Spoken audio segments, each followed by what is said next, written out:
ASMR. Si je vous montre ce beau petit paysage pittoresque, comment vous sentez-vous? Je vois 3 choix possibles.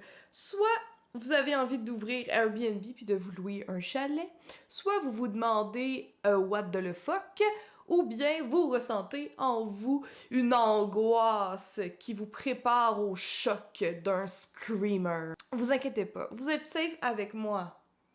Pour l'instant. Il n'y aura pas de screamer dans cette vidéo-là. Puis un screamer, by the way, c'est une grosse face ou un son fort qui vient de nulle part pour vous surprendre ou, en bon québécois, vous faire faire le saut. Oh non, non, non, oh, oh, non. Personnellement, j'haïs ça pour mourir, les screamers. Quand j'essaie d'expliquer c'est quoi la différence entre un screamer puis un film d'horreur psychologique, j'utilise l'image du piercing puis du tatou.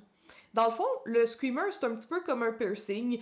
Tu deviens toute crispée, puis là, t'attends que ça arrive, puis là, ça arrive, ah, ça fait tellement mal! Mais ça a pas duré trop longtemps. Alors que le film psychologique, c'est comme un tatou. C'est un peu un processus où tu as le temps d'apprivoiser la douleur plutôt que de la subir d'un coup sec. C'est plus long, mais tu as plus de contrôle. La peur, c'est une véritable science. En tant qu'autrice extraordinaire de livres d'horreur pour enfants, vous pouvez me croire, ou sinon, vous pouvez croire Margie Kerr. Margie Kerr, elle a écrit un essai sur la science de la peur. Et pour rédiger son essai, elle a observé des personnes faire le saut dans des maisons hantées ou encore elle est allée dans des lieux qui sont dits hantés. Elle a même expérimenté des sauts de bungee. Mais on peut utiliser son essai pour parler de la science de la peur dans les films d'horreur aussi. Margie Kerr, elle a décidé d'écrire cet essai parce qu'elle voyait beaucoup d'études scientifiques sur la peur, mais d'un point de vue très négatif, d'un point de vue qu'est-ce qui fait en sorte qu'on a des traumas, qu'est-ce qui fait en sorte qu'on a l'anxiété, qu'on peut avoir de la paranoïa, mais il n'y avait pas grand-chose sur ce sentiment d'excitation qu'on ressent après avoir regardé un film d'horreur ou juste avant de le regarder avec ses amis, ou encore le sentiment d'accomplissement puis de fierté d'avoir traversé la maison hantée à la ronde. Dans le fond, la science de la peur, c'est l'observation de ce que la peur a comme impact sur le comportement humain. Une autre étude qui a une lunette un peu plus positive vient de Scrivener et associés. Et au début de 2021, en janvier, ils ont fait une étude sur comment est-ce que les personnes qui sont fans de films de pandémie, d'apocalypse, réagissent mieux à la pandémie que des personnes qui sont pas fans du tout. Moi, j'ai trouvé ça vraiment fascinant de lire une étude là-dessus. Dans le fond, ce qu'ils disent, c'est que quand tu regardes des films apocalyptiques ou de zombies, c'est un peu dans la situation dans laquelle on est avec le COVID, là. Bon, il n'y a pas de zombies, mais bref, des histoires de crise mondiale, crise sanitaire, ben, on a l'occasion de se questionner sur comment est-ce qu'on réagirait dans une situation comme ça, puis on voit des humains, bien que ce soit des personnages, réagir à cette situation-là. Fait que ça nous prépare, dans le fond, à la vivre nous-mêmes, cette situation. Fait que se priver, faire des réserves de papier toilette, se faire vacciner, c'est des choses que les fans de ce type d'horreur-là se sont déjà préparés. C'est pas de l'inconnu. Dans le livre Études de Margie Kerr, elle se concentre surtout sur ce que l'horreur, ce que de se mettre dans des situations un peu stressantes de façon volontaire et contrôlée peut avoir comme effet bénéfique sur les personnes qui souffrent de troubles anxieux. Et pourquoi est-ce que les personnes qui souffrent de troubles anxieux aiment quand même, en fait, sont pas mal surreprésentées dans les fans d'horreur du genre. Tiens donc, je me sens concernée, moi, avec mon trouble anxieux. Ça peut sembler contre-intuitif d'aimer les films d'horreur si tu passes ta vie à avoir peur de tout, tu sais, avec un trouble anxieux. Mais pourtant, si on y réfléchit un peu plus, ben ça fait du sens. Parce que dans le fond, tu te mets dans une situation stressante que, ben, t'es familier avec, parce que de toute façon, c'est stressant quand t'es pas en train de regarder un film d'horreur, mais de façon contrôlée. Dans un environnement où tu peux, dans le fond, t'en sortir quand tu veux, genre en mettant le film sur pause ou en quittant la salle de cinéma. Ça permet de maîtriser ton angoisse et de faire un exercice dans un environnement contrôlé pour justement l'apprivoiser. Aussi, ben, la situation que tu regardes à l'écran, ben, elle est hors de toi complètement, donc ça te sort de ta propre angoisse. Quand on assiste à quelque chose de stressant ou d'effrayant, je vous apprends rien en vous disant que votre corps se met en réaction de fight or flight. Ça veut dire que votre corps va vouloir soit affronter la situation stressante pour la faire disparaître, ou bien s'en aller le plus loin possible. Dans un film d'horreur où ben, cette réaction-là de fight or flight, elle est constante du début à la fin du film, ton corps il va commencer à t'envoyer des hormones qui vont te calmer. Puis c'est là que l'exercice de maîtriser, apprivoiser ta peur prend tout son sens parce que ben, t'apprends à transformer cet état de fight or flight en ben finalement c'est pas si effrayant que ça parce que ça me concerne pas puis je suis capable d'apprendre à me calmer puis à relativiser puis ben après ça tout cet exercice-là, tu peux l'appliquer dans ta vie. Nos ancêtres avaient souvent cet état de fight or flight. Après tout, là, quand je parle d'ancêtres, je parle pas de ta grand-maman, là, je parle de l'âge préhistorique, je parle du Moyen-Âge, je parle du moment où il fallait souvent se battre pour protéger sa famille, pour chasser et avoir de la nourriture à mettre sur la table de tes enfants. Ben, on avait souvent cet état de stress, cette adrénaline-là, parce que, ben, c'était vraiment un état de vie ou de mort. Réussir à se sortir d'une situation stressante, ça relâche des hormones dans ton corps, genre la sérotonine et la dopamine, qui sont des hormones qui sont souvent ben, absentes ou du moins déficientes chez les personnes qui souffrent de troubles anxieux ou dépressifs. C'est sûr que si tu es capable d'en ressentir en passant au travers d'un film d'horreur ou en se mettant dans une situation qui est très confortable dans le fond parce que c'est pas à toi que ça arrive la situation de danger, mais tu peux t'identifier aux personnages qui la vivent, mais tu peux ressentir justement ces hormones-là qui te donnent un sentiment d'accomplissement puis de satisfaction. Donc si justement c'est déficient, ben pourquoi pas aller en chercher de façon quand même assez facile dans le visionnement d'un film d'horreur. C'est un échange intéressant quand même, une petite shoot de sérotonine contre une petite frousse. Une autre raison qui pourrait expliquer l'attrait des films d'horreur pour les personnes qui souffrent d'anxiété ou qui ont juste des phobies en général serait de vouloir confirmer et valider son anxiété.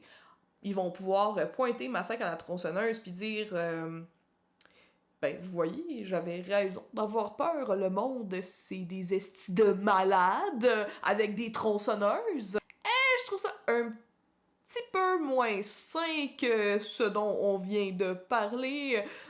Puis aussi, ben, c'est la même chose qu'on peut retrouver chez les personnes anxieuses, mais qui consomment beaucoup de true crime. Puis ça, je trouve ça encore pire parce que c'est des vrais crimes qui se sont passés dans la vraie vie. Fait que là, ils vont regarder ça puis ils vont se dire « Ah ouais, j'ai raison de rester chez moi, tout est dangereux, tout ça. » On peut qualifier ça de masochisme. Personnellement, la raison que Madame Kerr évoque dans son essai, qui va me parler personnellement, c'est que de regarder des films d'horreur ou des médias d'horreur en général, ça permet aux personnes qui souffrent d'un trouble anxieux, comme votre chère hôte, de faire arrêter le petit hamster là, que j'ai en tête. Là.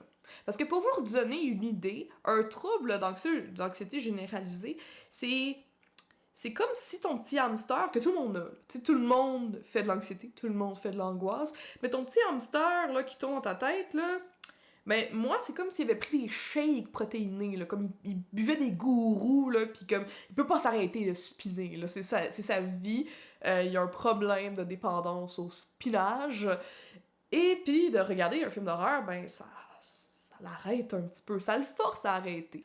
Parce que une personne qui souffre d'un tag, comme moi, va pouvoir concentrer son attention sur les personnages puis la situation stressante qu'il y a devant eux. Puis pourquoi des films d'horreur puis pas genre The Office là, si c'était pour mettre le cerveau à off, c'est que le film d'horreur, il va garder cette tension constante qui est quand même familière puis dans laquelle on est confortable en tant que personnes qui sont anxieuses. Parce que si il y a plus cette tension-là, c'est là que on se demande pourquoi est-ce qu'il y a plus la tension, c'est bizarre, ça nous désarçonne, puis ça nous permet pas de complètement décrocher. C'est comme si l'angoisse, tout à coup, elle existait pas. Mais non, elle existe. Fait que c'est un peu comme si la série ou le film de comédie romantique et tout ça, il mentait un peu à ton hamster, alors que l'horreur est un peu plus intelligente ou rusée dans cette façon-là de tromper le hamster à se dire que il est encore en train de spinner, mais c'est faux en fait. Là, allez pas jeter vos anxiolytiques, là. Les films d'horreur, ça remplace pas des traitements thérapeutiques, la médication, c'est juste comme la sauce à spaghetti sur votre spaghetti d'outils pour gérer votre anxiété. Envoyez pas cette vidéo-là à mon ordre professionnel, s'il vous plaît. By the way, si vous aimez la vidéo jusqu'à maintenant et que vous en voulez plus, des vidéos sur le cinéma, l'horreur, le féminisme, la justice sociale, etc., eh bien, abonnez-vous, s'il vous plaît, puis likez avec un pouce avec vraiment un long ongle. C'est pas tout le monde qui trippe film d'horreur. Puis on peut s'entendre que regarder des films d'horreur pour essayer de traiter ou de gérer son anxiété, ça peut avoir des effets plutôt négatifs. Là. Moi, c'est sûr que je suis vendue aux films d'horreur, j'adore les films d'horreur, j'ai une chaîne YouTube qui parle de films d'horreur, c'est sûr, mais on veut être un petit peu nuancé ici. Mettons que t'as vraiment peur de quelque chose, par exemple les aiguilles, puis que là tu vas regarder un film d'horreur dans lequel il y a des aiguilles qui sont utilisées pour faire des choses moins qu'agréables aux personnages. Ça peut te mettre dans un état de stress intense, puis même aggraver tes troubles anxieux ou tes troubles de PTSD, ta phobie, etc. Donc de se mettre consciemment puis de façon éclairée devant un film d'horreur pour s'exposer, se désensibiliser à certaines choses qui te font peur, ça peut être le fun. Mais si tu tombes là-dessus sans t'y attendre, c'est là qu'on risque d'avoir des crises de panique. C'est là qu'il y a des super cool initiatives comme dogdie.com qui vous permet de chercher le film que vous avez prévu de regarder, puis voir tout qu'est-ce qui sont les triggers qui pourraient arriver dans le film. Vous pouvez au moins choisir si vous êtes dans un état pour regarder le film ou non.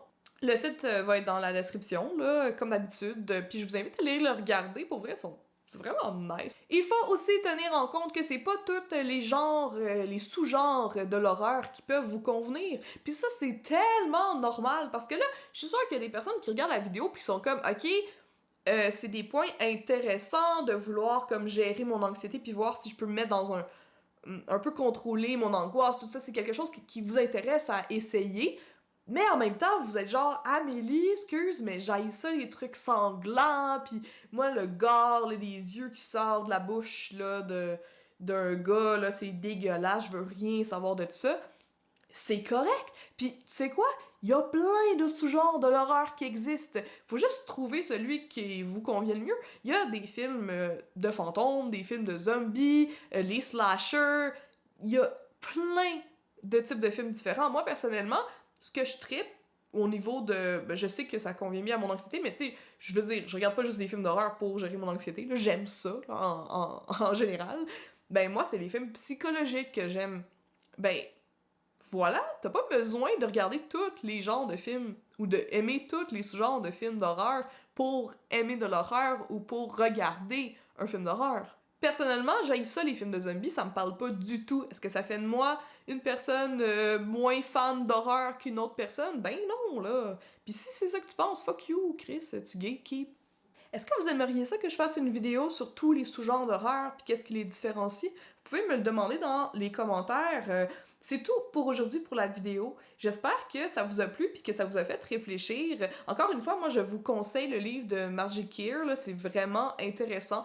Moi j'ai trouvé ça cocasse, là, tout ce qu'elle racontait sur les années qu'elle a passées, les mois en fait qu'elle a passé à regarder là, des personnes se faire surprendre dans des maisons d'horreur. Puis je sais pas, il y avait comme il y a de quoi de fascinant, je trouve, dans tout ce qui est l'arrière-scène de ce genre d'attraction d'horreur-là. Vous pouvez me suivre sur Instagram, Amélie Stardust. On se voit très bientôt. Donc, je vous envoie plein d'amour. Bye!